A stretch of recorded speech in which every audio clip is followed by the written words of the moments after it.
नमस्ते दोस्तों, TRS clips Hindi में आपका स्वागत है। सब्सक्राइब कीजिए, बेल आइकॉन दबाइए एंड एंजॉय द क्लिप। ये मैं टीनेजर्स और जेन जी और कॉलेज स्टूडेंट्स की बातें रिले कर रहा हूँ।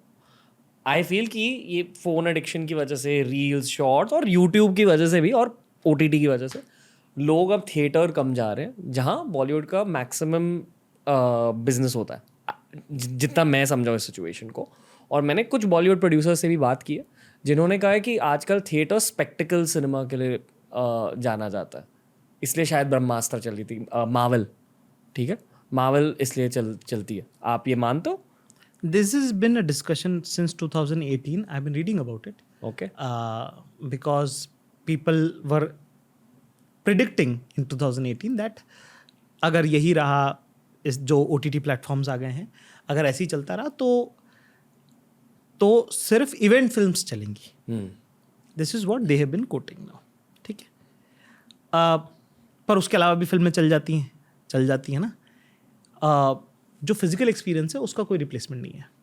क्यों आप फैमिली के साथ करते हो ये? वो फैमिली के साथ करो, किसी गर्लफ्रेंड के साथ करो, अपने भाई के साथ करो, फिजिकल एक्सपीरियंस का कोई रिप्लेसमेंट नहीं है.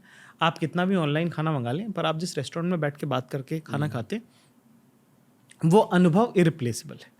सिर्फ स्टैंडर्ड्स बढ़ गए हैं शायद जनता के. मेरे को एज ए कमेडियन मैं कभी भी नहीं बोलता कि शो ख़राब था, क्योंकि ऑडियंस पागल है. ठीक है. मैं आर्टिस्ट हूँ, मैं शो करने आता, ये मेरी जिम्मेदारी है कि मेरी ऑडियंस को शो अच्छा लगे. ठीक है. ओके, ये मेरा और उनके बीच का एक कॉन्ट्रैक्ट है. ओके, उन्होंने 1000 रुपये दिए हैं और मैं ये काम करने आया हूँ. ठीक है. I have to pay back their money. I have to give them the value of their money. और वो मैं नहीं कर पाया, तो इसके अंदर वो कैसे नुकसान में हो सकते हैं, वो गलत कैसे हो सकते हैं. या अगर मुझे किसी और ने भी बुलवाया है और लोग नहीं हंसे, तो इसमें अंदर मेरी गलत, I am suppose to perform, right. तो मेरी गलती नहीं है. तो इसके अंदर ये ढूंढना कि नहीं फलाना हो गया है इसलिए नहीं आ पा रहे हैं, इट्स लाइक सेइंग कि अरे वो क्या हुआ कि उस टाइम पे जब हम थे तब वहां पे ये हो गया. Situations will 90% time situations will not be in your favor. There are very bleak chances that situation will be in your favor, and those things also happen. 10% is a big possibility for a situation to happen in your favor. पर 90% time situation या तो neutral होगी, 40% time neutral होगी और 50% time not in your favour होगी. ठीक है ना. तो मेरा तो ये मानना है कि डील विथ इट बस. अभी यही है, अभी इसका कोई रिप्लेसमेंट, इसका कोई जवाब है क्या? ओके, मतलब आपकी सबसे फेवरेट बॉलीवुड फिल्म कौन सी है, ऑल टाइम फेवरेट? मुझे हम आपके कौन बहुत पसंद. हम आपके हैं कौन? बहुत सलमान पसंद. खान, माधुरी सलमान दीक्षित. खान, क्यों? बहुत पसंद. उसमें मुझे सलमान खान के डायलॉग्स ना, वो बाकी सब लोग बहुत अच्छे डायलॉग्स बोल रहे हैं, उसमें सलमान खान के डायलॉग्स ना उड़क दुड़क है. ठीक है.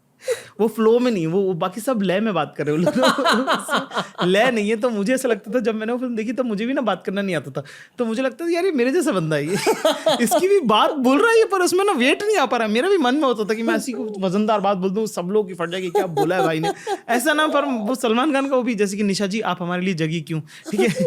निशा जी आपने बताया नहीं कि आप जगी क्यों हमारे, ऐसे इस टाइप का कुछ तो भी अजीब सा है ना. जबकि ये बात है कि इतना वजन था ना उसमें कि निशा जी आपने बताया नहीं कि आप हमारे लिए क्यों जाग रही हैं. मतलब जाग रही हैं हो सकता था, अलग हो सकता था, है ना, कि आपका जागना हमारे लिए मुझे बहुत पसंद आया है ना. मुझे उम्मीद थी कि आप जागेंगे. इतने तरह तरह से बोला जा सकता था ये, पर उसे निशा जी आप हमारे लिए जगी क्यों. मैंने कहा यार ये बंदा भी नहीं बोल पा रहा, काम की बात में बिल्कुल ठुस हो जा रहा है, मेरे जैसा बंदा है ये. तो मुझे सारे गाने याद हैं हम आपके कौन के. मैं बिल्कुल I can repeat the film, like I can sign it. सिर्फ इस वजह से? मतलब ये भी वजह थी, और उसका वो जो मिलियो है, राष्ट्रीय का तो कोई मुकाबला ही नहीं है जिस तरह की फिल्में उस दौर में वो बना रहे थे. और हम I come from a joint family और वो सब, और घर परिवार ये वो फलाना ढिमका, वो संस्कार हमारा भी है, तो हमको बहुत पसंद आया. दूसरी एक जो फिल्म हमको बहुत पसंद है, जो मुझे शब्दशः याद है, वो है गैंग्स ऑफ वासेपुर. ओके, फिर हाँ, ये दो फिल्में मुझे बहुत पसंद है. मैं बिल्कुल हर बार रिपीट में देख सकता हूँ. एक बार मैं पहले तो मैं हर हफ्ते देखता था, तो एक बार क्या हुआ कि हम दिल्ली में थे और पटाखों की आवाज़ आने लगी, और मैं गैंग्स ऑफ वासेपुर देख के ही सोया था. मैं और विशास हमारा एक कमरे में AC खराब हो गया था, तो वो मेरी रूम, दिल्ली की बात है, तो मेरी रूम में आके सो रहा था. ठीक है.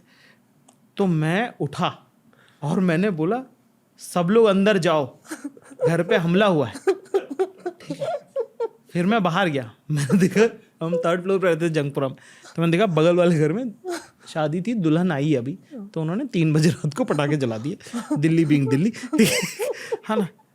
तो मैं को ऐसे हुआ कि अरे यार, और मुझे नहीं पता मैंने क्या बोला है, मैं तो वैसे कि बाहर आवाज़ आ रही क्या हुआ, विश्वास जग गया, विश्वास काम कर रहा था तब, लैपटॉप पे उसने बोला तुझे पता है क्या लिखा तूने, क्या बोला तूने, मैंने क्या बोला, तूने बोले कि हमला हो गया घर पे, सब लोग अंदर जाओ। मैं कहा नहीं मैंने नहीं बोला होगा, कहता बोला है तूने, ऐसा समझा तू ये क्या 24 घंटे फिल्म देखता रहता, पागल हो गया है क्या। मैं कह रहे यार शिट, मैंने कहा मुझे लगा सपने में मैं वो वाला सीन आ गया ना जिसके अंदर पंकज त्रिपाठी बम से दरवाजा फोड़ देते। वो फिल्म मुझे इतनी सुंदर लगती है ना, उसमें जैसे मैं अभी राजकुमार से मिला मैं, तो मैं उनको भी बता रहा था कि मेरा फेवरेट सीन है वो, सबको ना चाबी कहाँ है फलाना ढिमका ये सब, मेरा फेवरेट सीन पता है क्या, फैजल खान को पता चलता है कि ये जो शमशाद है ये चोरी कर रहा है, लोहा चोरी कर रहा है, ठीक है, तो उसको फ़ोन करता है, ठीक है ना, कि क्या रे शमशाद, मैं सुना कि ये तो तू बोला कि ये इतने 75 रुपये में दे रहा है, ऐसे करके कुछ तो है ना, भाव का पूछता है। तो उधर से राजकुमार राव जो कि शमशाद है वो बोलता है फैजल भाई तो नवाज का डायलॉग है कि क्या रे शमशाद, तेरी आवाज़ में लता मंगेशकर कहाँ से आई। तो ऐसा मेरे को इतनी बार याद आता ना, जैसे कि कई बार मैं अपने भाई को पढ़ लेता हूँ, अब ये अंकुर है काम में गड़बड़ होती है, मैंने कहा अंकुर ऐसा कैसे हुआ, तो अरे जाकिर भाई वो क्या हुआ, मैंने कहा क्या रे अंकुर, तेरी आवाज में लता मंगेशकर कहाँ से। तो वो बहुत पसंद है मुझे। Okay, gangs of Wasseypur peak art form था। हाँ हर एंगल से, हाँ, एक्टिंग हाँ, से, राइटिंग से, डायरेक्शन, इसलिए। और कोई वजह, कोई ऐसे लेयर्स है जो शायद ऑडियंस को दिखे नहीं यार, उन लोग सब लोग बहुत वो जैसे कि एक सेंस ऑफ प्राइवेसी होता है ना, वो एक फाइनेंशियल स्लैब से ही आता है। जैसे विनीत करके जो एक्टर है, जो दानिश बने उसमें, फैजल खान के बड़े भाई, उनका एक नहाने का सीन है, ठीक है, घर में ही नहा रहे हैं, वो बात कर रहे हैं, उनकी वाइफ भी है, वही माँ है, ये है ना। बॉम्बे में जिस तरह के सेटअप में हम लोग ज़्यादातर लोग रहते हैं, हमने नहीं देखा किसी को नहाते हुए, है ना। सेंस ऑफ प्राइवेसी एक सर्टन फाइनेंशियल स्लैब से ही आती है, वरना कोई भी किसी को देख ले रहा है, कुछ भी कहीं भी हो जा रहा है, कोई नंगा भी देख लिया आपने किसी को, आप उसमें फिर आप आगे बढ़ गए उससे, it's not like a shocking कि ये क्या देख लिया मैंने, आगे देख लिया आगे बढ़ चला टाइप। तो मुझे वो जो उस मिलियो की अंडरस्टैंडिंग थी ना, वो मुझे बहुत सुंदर लगी। उस ज़मीन की समझ उस फिल्म में, उन लोगों का क्या मोटिवेशन है, उनको क्यों अच्छा लगता है ये करना। उसमें कोई भी ऐसा नहीं कि जो बहुत ही हीरोइकली हीरो है, सब लोग फ्लॉड है, कुछ गड़बड़ है उनमें, सब कैरेक्टर्स में कुछ गड़बड़ है। फैजल खान बहुत सही आदमी, वो गांजा पीते वो नशे में रहता है, गंजेड़ी हो, पर उसका गट है कि वो कर देता है। तो everybody is sort of double crossing. जैसे एक राइटिंग ट्रोप जो विशाल भारद्वाज ने यूज़ किया था, उन्होंने यूज़ किया था कमीने में, कि हर सीन में कोई ना कोई किसी को डबल क्रॉस कर रहे हैं। वो वसेपुर में कैरेक्टर्स में कि सरदार खान जो है वो दूसरी बीवी रख लिए हैं, ठीक है, मतलब हर आदमी का जो ग्रे साइड है वो फुल्ली एक्सप्लोर्ड है। किसी को भी कि हीरो है तो वाइट वॉश कर दें, वो नहीं है। वो मुझे उसका बड़ा सुंदर लगा।